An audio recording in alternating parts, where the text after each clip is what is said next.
What's up guys, welcome back to my channel. In today's video, I'm going to be telling you some things that your dental hygienist wishes that you knew.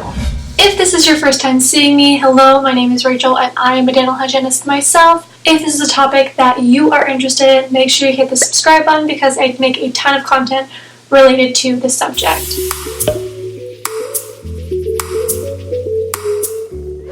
So number one on my list is to please stop telling us that you hate us the second you walk in the door. So we could be having a wonderful, awesome, super happy and cheerful day, and we bring you back in, and the second we greet you and say hello to you, you tell us that you hate us before you even have a chance to meet us. Imagine inviting someone over to your house, and the second that they come in and you greet them, they reply that they hate being there. How would that make you feel? I totally understand that going to the dentist is definitely not everyone's favorite place to be, but you have to understand that we are there to help you and we're not there to be your enemy. I personally want to understand why it makes you anxious, what makes you uncomfortable, how can I make you feel less anxious and less uncomfortable in a certain situation. If you hate the scraping sound, then bring some headphones in. If you're anxious because someone is up in your personal space and you feel like you don't have any control, then let me know. I can let you know everything that I'm doing before that I do it for you. I'll even let you hold the section, and I can tell you that if anything makes you feel uncomfortable, if at any time you need a break, just simply raise your hand and I'll stop. And a lot of times patients really appreciate that so that they have some type of control over the appointment. The second thing on my list is that we value and respect your time, so please try to do the same for us. So when you are scheduled for an appointment, we have a specific day and time blocked off specifically just for you to take care of your needs and address anything that you want us to address. With this appointment, we try to schedule as accordingly as we can so that we make sure we have enough allotted time to get everything in that we need to do for that appointment.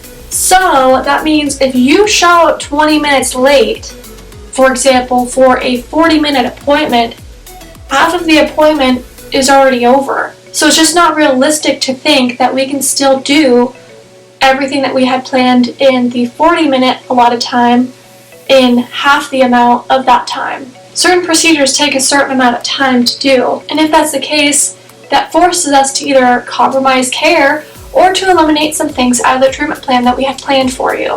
Because otherwise, if we still try to cram everything in, we're going to be behind for the rest of the day. And that's not only unfair to the other patients for the rest of the day, but that's very unfair to us. If you're running late to your appointment, just call and let us know. If for some reason we're able to still see you and at least do some of the treatment, we will, but a lot of times we don't want to compromise your care and we'd rather just reschedule you so that you have the full amount of time to get the care that we want you to receive. That also goes for not showing up. We would be more than happy to reschedule you or cancel your appointment if you're just not feeling up to it, than to just have you not show up and have us expect you to be there at that certain time. We understand that life happens and events come up. Just keep us in the loop. The third thing on my list is to please put your phones away. I never thought in my life that I would have patients that would try to be on their phone during the entire appointment, but it's true. It's happened to me a handful of times. Please don't try to spend your whole appointment sitting on your phone like this while we're trying to work in your mouth, because we can't see what we need to see and you are there to get a treatment plan done, not to be on your phone. It's very interesting because I almost feel as like I'm inconveniencing them by doing our treatment because I'm interrupting their phone time, when in reality it's actually the opposite.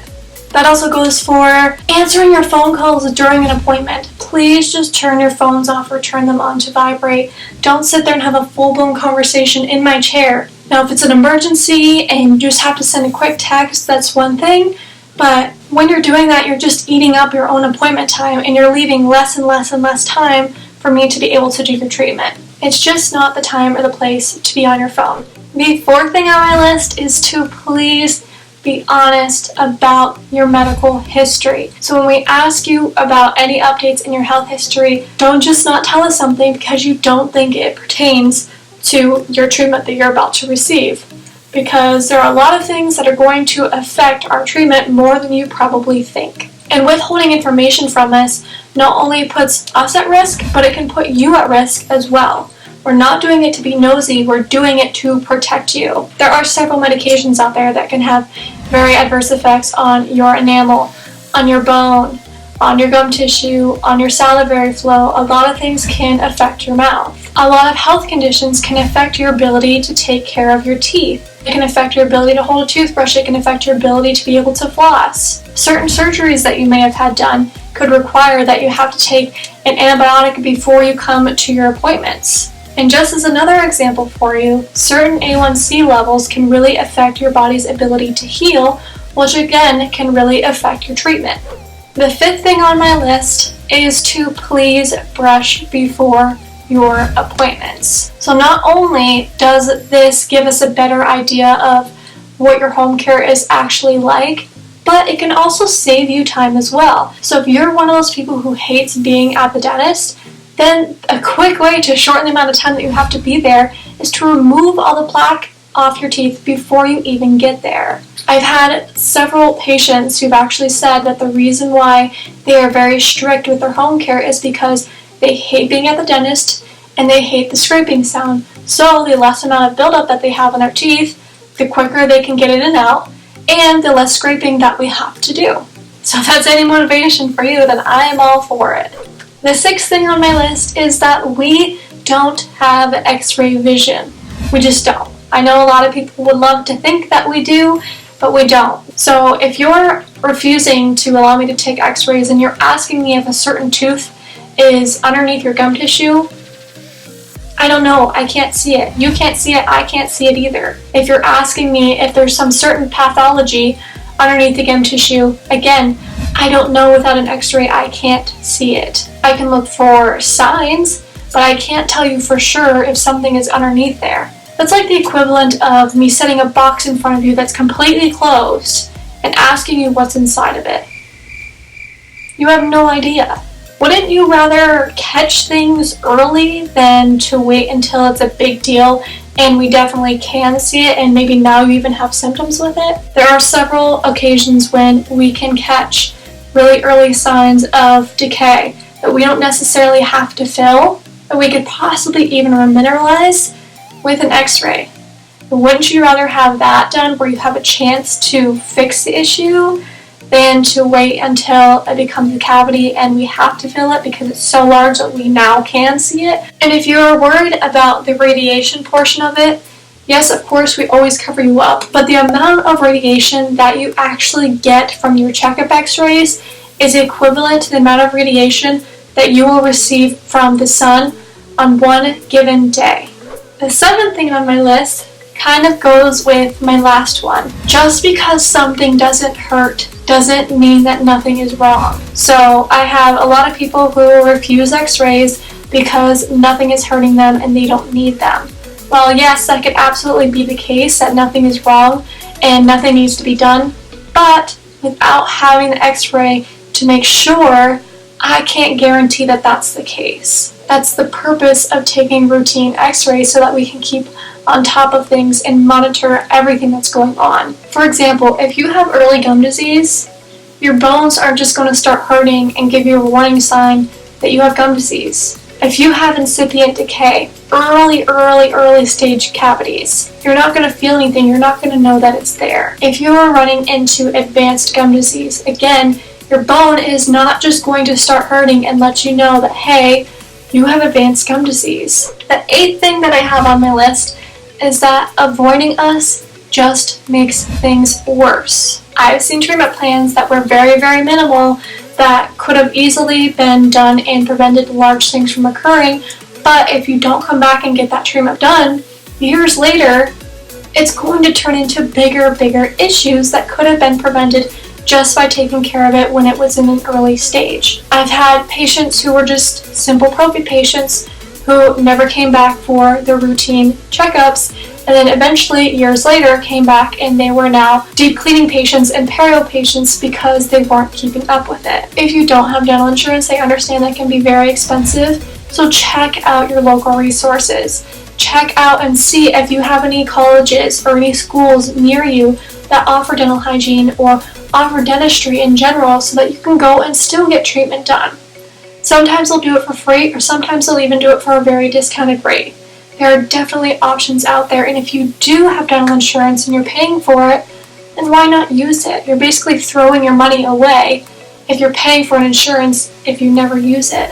The 9th thing that I have on my list is that your diet is just as important as your home care. So yes, of course, brushing and flossing every day is very, very important, but also being mindful of what you're putting in your mouth and what you're exposing your teeth to is also just as important. So if you're bathing your teeth in, let's say, pop or soda every single day, you're increasing your risk of decay a lot. A lot of energy drinks, sports drinks, juices, all sorts of those things cause acid erosion to your teeth. And with long-term pop consumption, that increases your risk for diabetes, which in return increases your risk for periodontal disease. When you're talking about food, carbs are more cariogenic or cavity-causing than a protein or a fat. Calcium and protein is great for your teeth because that's part of what your teeth are made out of. And the 10th thing that I have on my list is that we want our patients to know that we truly, genuinely do care about them.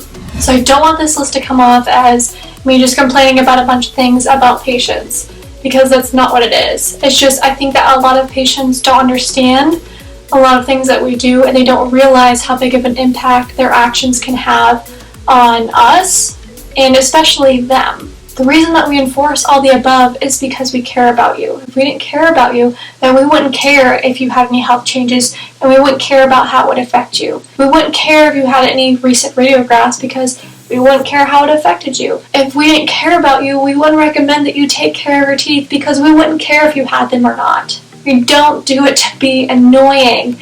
We do it because we care. I want my patients to be excited, ideally, when they come and see me and they get to spend time with me and talk to me and learn new things about their oral health. I don't want people to dread coming in. I want them to understand that I am there to help them and to make their lives better and not to stress them out and make them feel uncomfortable. If there's anything that we can do to make you more comfortable or to make you enjoy coming to see us more often, then let us know. I know I can't speak for everybody, but I'm pretty sure every dental hygienist who is watching this video could agree with what I've said. So there you have it. There are 10 things that your dental hygienist wishes that you knew. And trust me, I have so many other things that I could say in this video, so there's a very good chance that I'm probably going to make a part 2.